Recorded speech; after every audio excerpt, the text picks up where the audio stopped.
Hi, everybody. Welcome back. This is part 16. I'm going to be wrapping it up soon. But anyway, this is my life story, my truth. It's nobody else's truth. Everybody has their own truth. But this is my life and how I lived my life and what happened to me. So we're going to get into where I left off at this point, I was back talking to Greg. He ended up calling me after I sent the email. Um, and I was telling him to call his road dogs off from following me. I mean, they was following me for a whole freaking year. I just got so used to it. I didn't even care.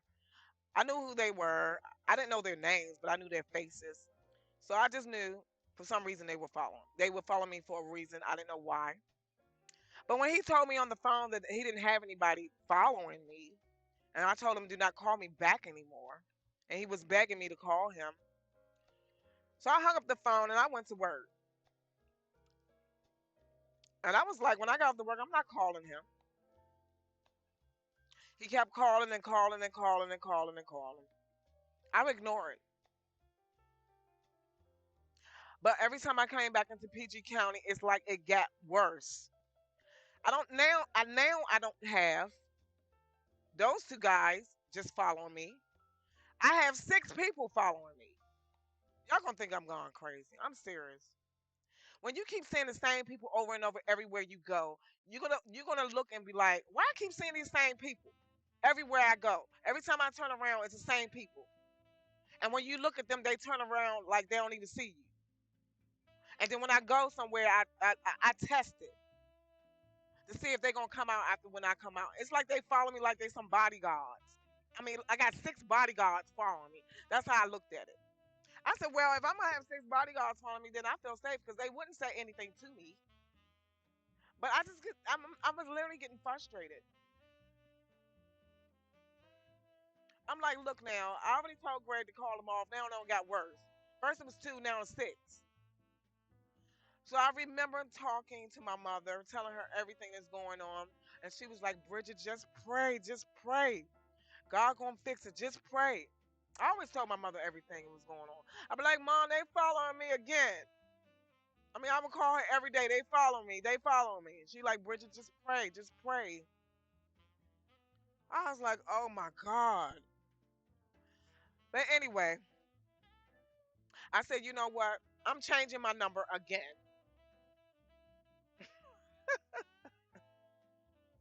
I literally wanted to go on with my life because I was so upset with Greg. I felt like you wasted a lot of my time and a lot of my years, and you knew that I was in love with you. All he had to do was tell me, you know, he was married. But anyway, I changed my number again. I was like, he can't call me back this time. I literally closed off my emails. I didn't delete the account, but I closed them off where nobody can send me emails. But that doesn't mean they're going to stop following me. Now, I do believe that in my heart, it was his wife. She hired private investigators. And the reason why I believe because when I changed my number again, I kept getting those restricted calls again. And one time I just answered, but I didn't say anything. It's like they was bypassing my blocks and all that. I don't know. And I was like, this got to come from police officers or people on a high level. This ain't just a regular person doing this because you can't get past no blocks when I block my phone to certain things. And see, back then, those cell phones, they were like flip phones. We don't have phones like we have now. The technology wasn't like it is now. But anyway, I just would answer and don't say anything. And I can hear it's the lady. She like, I know you there. And they just playing around on my phone. I know you're there. And we're going to continue to follow you. So you can think you can go anywhere. We know you're going to try to see Greg. I can just hear this mess, but I'm not saying anything.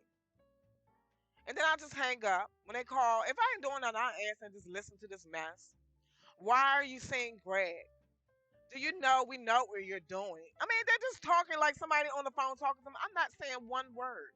I'm just listening. And I'm like, that's what they want to do is for me to respond and all that. And I was like, I got to figure out through my computer how to record something. But I couldn't figure it out. So I just stopped. I said, I can't even change my phone number. I'm getting the stupid restricted messages. I got people following me.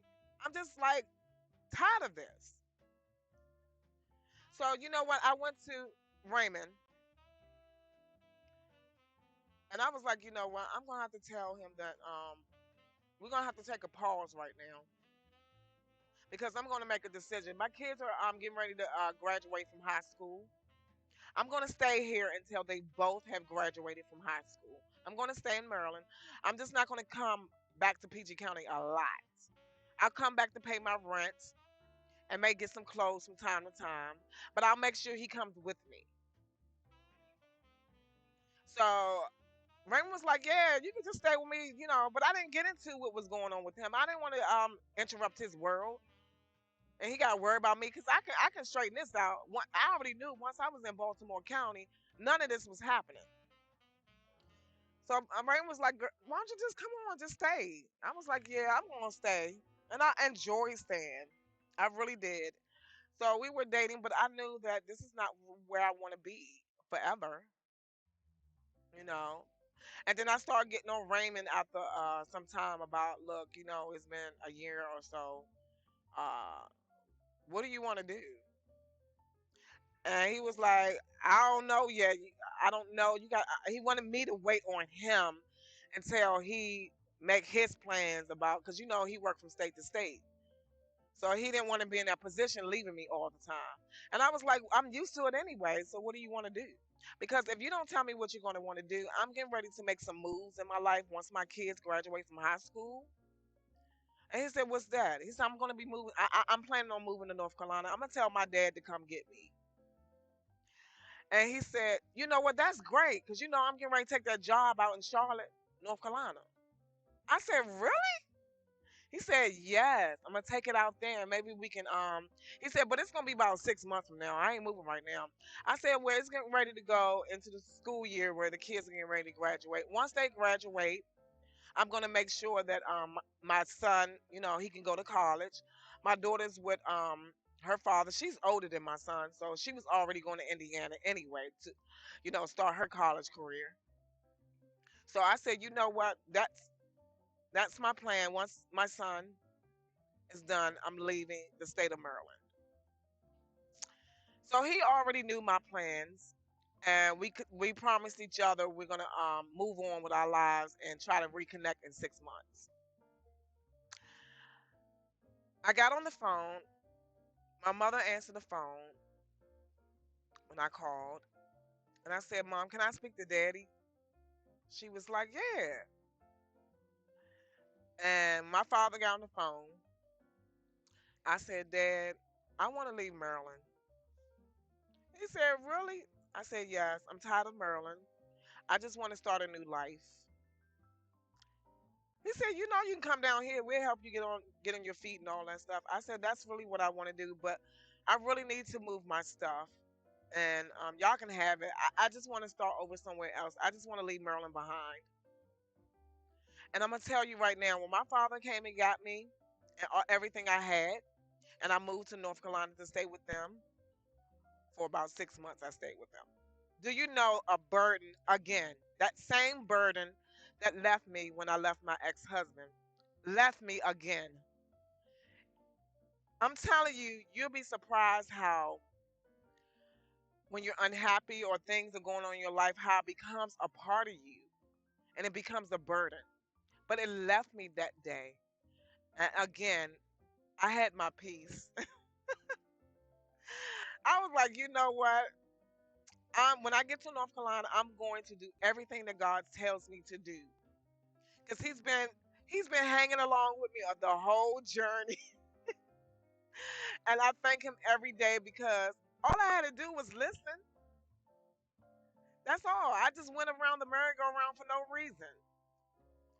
I was off my path. And when I reached North Carolina, I said, I'm going to do everything you tell me to do from now on because you never lead me wrong. And since that day, he opened up all kinds of wonderful doors for me. And this is where I'm going to end my life story because when I ever pick back from up from the state of North Carolina, I'll do more videos. It'll probably be another year from now or later. But I wanted to talk about my life in Maryland, and I enjoy North Carolina. I love it. I'm doing things that I thought I would never ever do. So if you know me well, you know that yeah, I'm doing things that normally most women would never do. And I love it because I love challenges. He gives me great challenges, and I'll be like, I'm gonna do it, and he be like, I got you, I got you. That's how God talked to me. He talked to me like he's my best friend, and he has opened my eyes to so many things. That I have lived it, I experienced it, and all I had to do was follow his path and listen. That's it. That's all he wanted me to do. But he stayed with me. He stick with me. He did not leave me. But he would tell me the truth. He would tell me things, and I would hear it.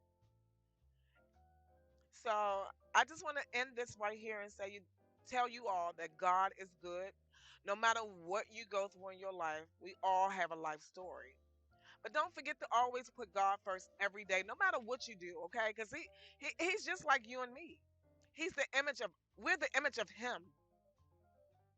So that's what things that I do, I know that he's gonna lead me in the right way.